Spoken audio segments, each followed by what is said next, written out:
form a physical circle for me if you could. Like that.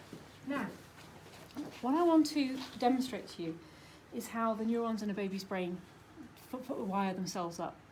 At birth, humans are remarkable. We have 100 billion cells in our brain. Now they're starting to wire up already in utero. So they're listening to the languages that you speak in your house. They will recognise your voices when they are born. If your babies are lucky enough to be being born into a bilingual household, which is great for brain development and also for well-being and connection to heritage, it's really important to keep up, but they will recognise both languages. One of my favourite things about humans is, did you know that at birth, assuming there's no hearing impairment, we are all proper global citizens? Do you know what I mean by that? We can hear any language, any sound from any language on the planet, and we can make any sound from any language on the planet. So at birth we can fit into any tribe. Isn't that just ace?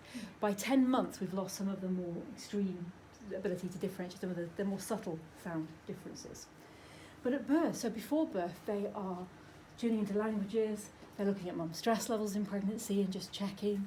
And there's all sorts of motor skills. As I said, we see babies grasp and touch their face. So there's pathways for motor skills. But the majority of it takes place after birth, because a human could be born into a rainforest, a savanna, they could be born into war, peace, plenty, famine, and what they need to fit into their tribe is a bit different.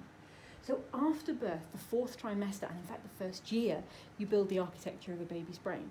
So what happens is these neurons fire out electrical impulses, and where they connect, they start to form synaptic connections. Neurons that fire together, wire together, and they build these pathways across the brain. So to begin with, everything is being wired, and it's all about experience. 700 connections are made a second. So we're going to imagine that our red wool represents a less positive connection, a less positive interaction, and our cream wool represents a good one, like love or security or language or something good like that. Now, if we're just trying to find the end of one of these, I'll find the end on the other one, just see if we can find it somewhere. Just do that and drop it down. Can I get you to hold both of those? So that's our starter point. And what you're going to do, it's very easy, we're getting rid of that, hold the end and hold the end of both of them. Okay. So my baby's crying. My baby's developing brain is currently flooded with stress hormones. And babies can't regulate their own temperature. Now their own emotions. Now, my mother may have said that if you pick that baby up every time that baby cries, you'll ruin that baby, but I know that's not true. I know that the baby needs help managing their emotions in the early days. So my job is to comfort the baby, is to help the baby manage its feelings. So I'm going to, it's all right. What happened? Oh dear. Oh dear, dear, dear. Now think about this baby now. What kind of pathways might be forming in this baby's brain? Talk to me. Positive. So give me an example. What sort of ones? Comfort. So, two beautiful ones there. So comfort. So I'm actually, hold on to your end, I'm actually showing this baby how to soothe itself, aren't I? Comfort. And the other one you said was love. Love is one of my favourites. It's so important for babies that they feel love.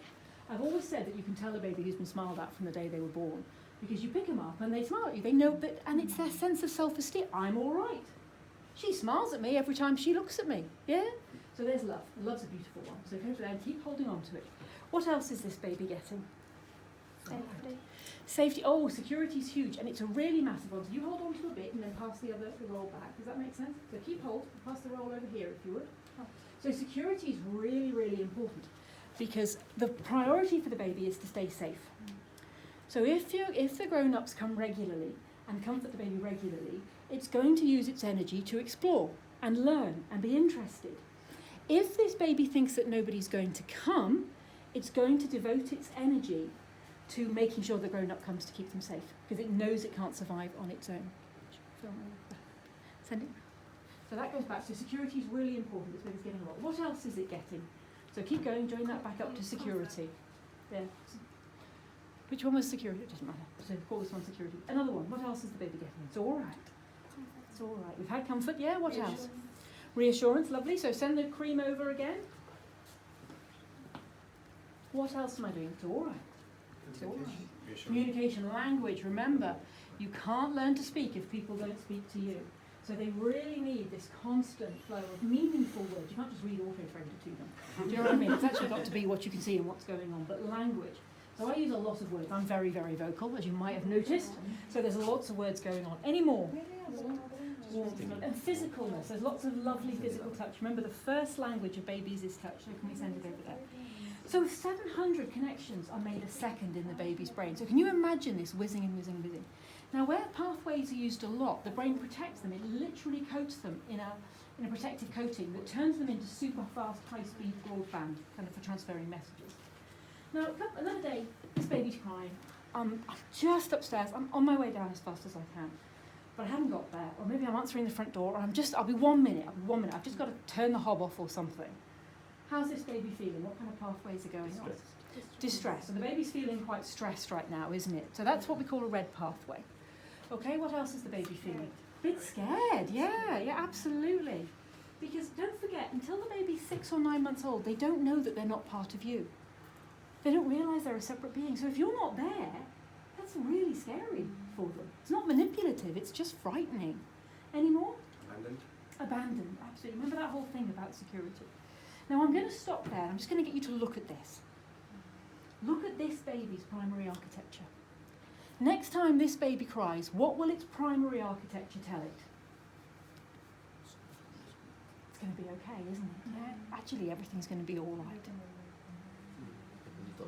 Because there's more. There's more cream than there is red.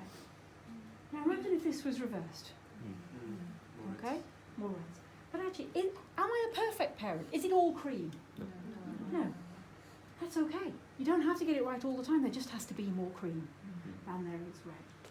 So that's really important. Now around the age of 3, the brain has a look back at everything. Because let's face it, in the very early days, it records every experience. So it kind of rates the cat as high as grandma.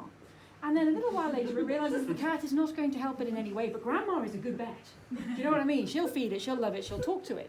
But in the early days, it just maps everything. So about the age of 3, the brain goes round and does a prune. And the least used pathways are gone.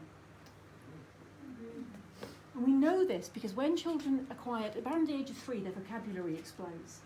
And researchers expected to see a lot more of this protective coating going on around 3. And it wasn't, it was just the same as it had been when they were 1.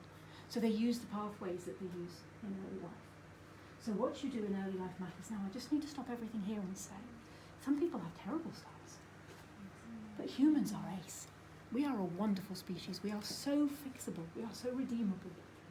Yeah? My example is always this. If you were to build a house straight onto ground with no foundations, the walls may crack. And you certainly couldn't put a lot of stories on that house safely.